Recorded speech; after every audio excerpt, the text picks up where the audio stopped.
Very good morning class 8 students.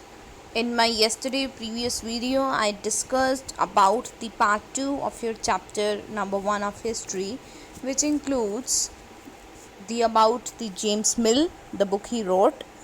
उसके बारे में बच्चे हमने जो है पूरा का पूरा ओवरव्यू पढ़ा था कि आपके जेम्स मिल ने जो बुक लिखी थी उसका क्या प्रीव्यू था, उस बुक के अकॉर्डिंग जो है हमारी इंडियन हिस्ट्री को कितने पार्ट्स में डिवाइड किया गया था। Okay, now we will continue this topic further. अब हम इसको जो है स्टूडेंट्स आगे फर्दर इसकी हम रीडिंग करेंगे। So students, yesterday I told you about the meaning of colonial generally क्या था, जहाँ पे ब्रिटिशर्स आके रूल करते हैं और any different country when adopt their economic, their political, their social, cultural जो है अपना लेके आते हैं किसी दूसरी कंट्री में इम्पोज करते हैं, तो उसे हम क्या बोलते हैं, colonial. We were on the page number 5 of this chapter and the topic is how do we know what sources do historian use in writing about the last 250 years of Indian history। historians के पास क्या return में कुछ given है जो हमारी आज से 250 years back history के बारे में कुछ बताता है। Next is administration produces records। one important source is the official records of the British administration। देखिए, सबसे फर्स्ट जो हमें इंफॉर्मेशन मिलती है हमारे पास्ट के बारे में, इंडियन हिस्ट्री के बारे में, वो हमें मिलती है ब्रिटिश एडमिनिस्ट्रेशन से, यानी कि ब्रिटिश ने जो टाइम पे जब ब्रिटिश रूल कर रही थी उस टाइम पे जो ऑफिशियल रिकॉर्ड्स थे हमारे पास। The British believe the act of writing was important. Every instruction, plan, policy, decision, agreement, investigation had to be clearly written up. देखिए, जो ब्रिटिशर्स थे उनकी एक हैबिट थी, वो बिलीव करते थे लिखने में। तो जब ब्रिटिशर्स यहाँ पे रूल कर रहे थे तो वो हर एडमिनिस्ट्रेशन का जब वर्क करते थे तो हर इंस्ट्रक्शन को, हर प्लान को, हर पॉलिसी को, हर डिसीज़न को, एग्रीमेंट को, कोई इन्वेस्टिगेशन होता था उसे प्रॉपर लिखा करते थे। Once this was done, things could be properly studied and debated.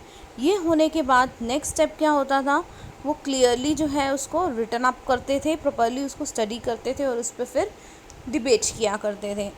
This conviction produces N administrative culture of memos, notings and reports.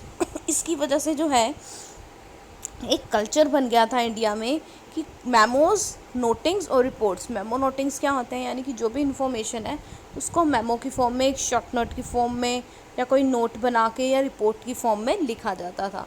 The British also felt that all the important documents and letters needed to be carefully preserved। British के according अगर कोई important document है, कोई letter है, तो उसे preserve, उसे संभाल के रखना है। So they set up record rooms attach to the administrative institutions. तो वो क्या करते थे स्टूडेंट्स, वो एडमिनिस्ट्रेटिव यानी कि जहाँ पे ब्रिटिश वर्क करते थे उनके साथ ही रिकॉर्ड रूम बना दिया करते थे। The village tehsildar office, the collectorate, the commissioner office, the provisional secretariat, the law court all have their record rooms। देखो, एक विलेज में जो तहसीलदार होता है काम करने वाला, उसके पास वहाँ के किसके पास कितनी लैंड है, हर चीज़ का रिकॉर्ड होता है। ऐसे ही जो कलेक्टर होता है, कमिश्नर है, आपके जितने भी सेक्रेटरीज हैं प्रोविजनल, उन सब का अपना रिकॉर्ड रूम होता था जहाँ पे जो है वो अपनी जितने भी डाटा होता था उसको संभाल के रखते थे। Specialized institutions like archives and museums were also established to preserve important records। कई इंस्टीट्यूशंस और भी बनाए गए थे, जैसे आपकी आर्चीज़, जैसे गिफ्ट गैलरी टाइप होती हैं, या म्यूजियम्स बनाए गए थे जिसमें इम्पॉर्टेंट, जो सबसे मोस्ट इम्पॉर्टेंट रिकॉर्ड्स थे वो प्रिजर्व करके रखे जाते थे। Letters and memos then move from one branch of the administration to another in the early years of the 19th century can still be read in the archives. क्या करके वो letter और मेमोज जो एक ब्रांच से दूसरे branch में गए थे 19th सेंचुरी में, उन्हें हम आज भी रीड कर सकते हैं आर्चिव्स में। You can also study the notes and reports that district officials prepared. अगर आप 19th सेंचुरी के नोट्स और रिपोर्ट्स देखना चाहते हैं जो डिस्ट्रिक्ट ऑफिशियल्स ने प्रिपेयर किए थे, देख सकते हैं। और the instructions and directives that were sent by officials at the top to provincial administrators। Next देखिए क्या है इसमें, in the early year of 19th century these documents were carefully copied out and beautifully written by calligraphist. Calligraphist means who is well versed in writing. तो 19th century के early years में ये documents जो थे इन्हें proper copy भी किया जाता था, और कैलीग्राफिस्ट यानी कि जो पर्सन वेल वर्स्ड है राइटिंग में, ब्यूटीफुल हैंड राइटिंग है, वो भी इसे अलग से लिखा करता था। That is by those who specially in the art of beautiful writing. This is the meaning of calligraphist. By the middle of the 19th century with the spread of printing, देखिए आपकी जो है जब 19th सेंचुरी की middle आई तो यहाँ पे जो है प्रिंटिंग प्रेसेस जो है उनका थोड़ा बहुत अट्रैक्शन हुआ, स्प्रेड हुआ, इंक्रीज़ हुआ। सो इसके बाद जो है multiple copies of these records were printed as proceedings of each government department. उसके बाद जो है काफ़ी सारी मल्टीपल कॉपीज़ जो है प्रिंट करके इसमें रखी जाती थी। ओके स्टूडेंट्स, आगे देखिए, now come to page number 6। On page number 6 we have the topic okay, on page number 6 we have the topic surveys become important. Okay, so at that time even surveys become important. The practice of survey का meaning क्या होता है, किसी भी type का सर्वे हो सकता है कि कंट्री की पॉपुलेशन कितनी है उसके बारे में सर्वे करना, कंट्री में कितने लिटरेट है इलिटरेट है उसका सर्वे करना। So even at the time of British rule there was a surveys भी होते थे बहुत सारे। The practice of surveying also become common under the colonial administration, means even at the time of Britishers there was some surveying. The British believed that a country has to be properly known before it could be effectively administrated. देखिए Britishers के according अगर हमें किसी country पे rule करना है, वहाँ के एडमिनिस्ट्रेशन को संभालना है, तो उसके लिए हमें उस कंट्री के बारे में प्रॉपर नॉलेज होनी चाहिए। By the early 19th century detail survey were being carried out to map the entire country. आपकी जो है अर्ली 19th सेंचुरी में जो है डिटेल सर्वे हुआ करते थे और कैरिड आउट, ताकि जो है पूरी कंट्री के बारे में, इंडियंस के बारे में, कहाँ कितनी पॉपुलेशन है, कितना लिटरेसी रेट है के बारे में पता चल सके। In the villages revenue surveys was conducted. तो उस टाइम पे students which type of survey was conducted, first village में तो रेवेन्यू सर्वे हुआ करते थे। The effort was to know the topography, the soil quality, the flora, the fauna, the local histories and the cropping pattern. तो किस किस से regarding होते थे कि सॉइल की क्वालिटी क्या है, फ्लोरा क्या है, वहाँ का कितने प्लांट्स हैं, कितने एनिमल की स्पीशीज़ हैं, वहाँ की क्या क्या हिस्ट्री है विलेज से रिलेटेड, क्रॉपिंग पैटर्न क्या है, लोग कौन कौन सी क्रॉप ग्रो करते हैं। All the facts seen as necessary to know about to administer the region. From the end of the 19th century census operation were held every 10 years।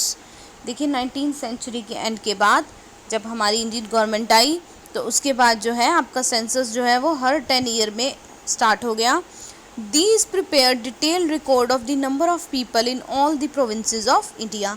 जो first census हुआ था उसमें सबसे ये पहले किया गया था कि हमारी पॉपुलेशन कितनी है हर हमारी स्टेट में particular, noting information on caste, कितने अलग अलग डिफरेंट कास्ट के, डिफरेंट रिलीजन के, डिफरेंट ऑक्यूपेशन के पर्सन जो है वो यहाँ इंडिया में रहते हैं।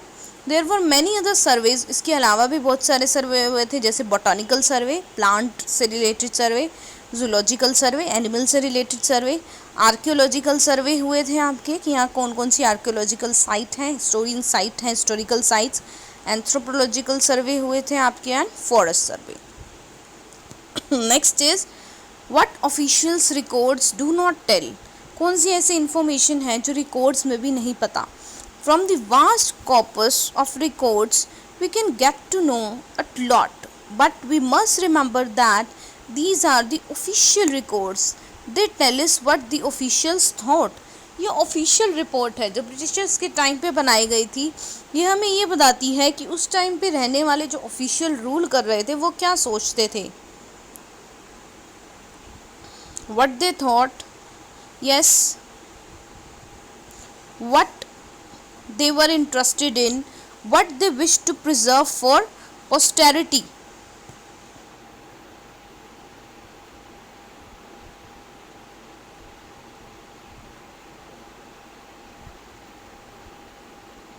Okay.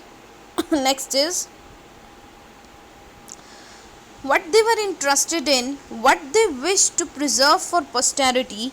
These records do not always help us understand what other people in the country felt and what lays behind their actions. हमें ये नहीं बताते थे इसमें कि एक्चुअली में ये तो एक पर्टिकुलर ऑफिशियल की स्टूडेंट्स थिंकिंग होगी, वो क्या सोचते थे, लेकिन हमें ये नहीं पता चलता था कि बाकी पीपल जो हैं वो क्या सोचते हैं और जो है उनके एक्शंस क्या होते थे. Next paragraph is for that we need to look elsewhere. When we begin to search for these other sources, we find them in plenty.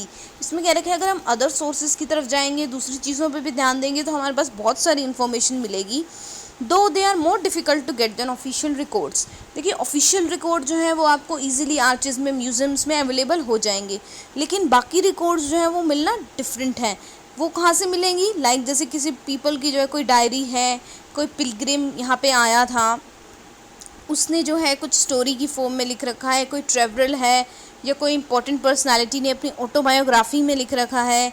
Okay, या कोई भी उस टाइम पे पॉपुलर बुकलेट्स थी जो लोकल बाज़ार में सेल होती थी, क्योंकि जब यहाँ पे प्रिंटिंग आई थी इंडिया में तो न्यूज़पेपर पब्लिश होते थे और जनरली पीपल जो है, पब्लिक जो है, इन सब इश्यूज़ को जो है डिबेट करती थी न्यूज़पेपर के थ्रू. जितने भी लीडर्स हैं हमारे कंट्री के, रिफॉर्मर्स थे eight the time of British, वो अपने आइडियाज़ को स्प्रेड करते थे, अपनी फीलिंग्स को स्प्रेड करते थे न्यूज़पेपर के थ्रू, इन्हीं के through he. All these sources however were produced by those who were literate. और जनरली ये जितने भी सोर्सेज होते थे न्यूज़पेपर के थ्रू अपने व्यूज़ एक्सप्रेस करना, ये वही लोग करते थे जो लिटरेट होते थे. From these we will not able to understand how history was experienced and lived by the tribals and peasants, the worker in the mines on the street. देखिए, तो इससे हमें जो लिटरेट पर्सन है उनके बारे में तो पता चल गया, लेकिन जो इलिटरेट है उनकी नॉलेज हमें इतनी नहीं है. फॉर एग्ज़ाम्पल वो पर्सन जो एक माइनिंग फैक्ट्री में वर्क करता था, वो पर्सन जो स्ट्रीट पे जो है कोई भी स्ट्रीट वेंडर होता था या स्ट्रीट्स पे वो लिव्ड ऑन स्ट्रीट्स, उनकी वो क्या सोचते थे eight the time of British, उनके ओपिनियन क्या थे, हमें उसके बारे में इतनी नॉलेज नहीं है. Because getting to know their life is a difficult task. They were illiterate. अगर कोई उनके बारे में लिखेगा तो ठीक है, अदरवाइज़ हमें उनकी लाइफ के बारे में जो है it is very difficult to know the life of these people. Okay, so this is all about today's topic of discussion. Students, I am giving you an assignment based on this. Okay, so you will have to complete your assignment, listen to this video 2-3 times and then do your assignment. Okay students, thank you.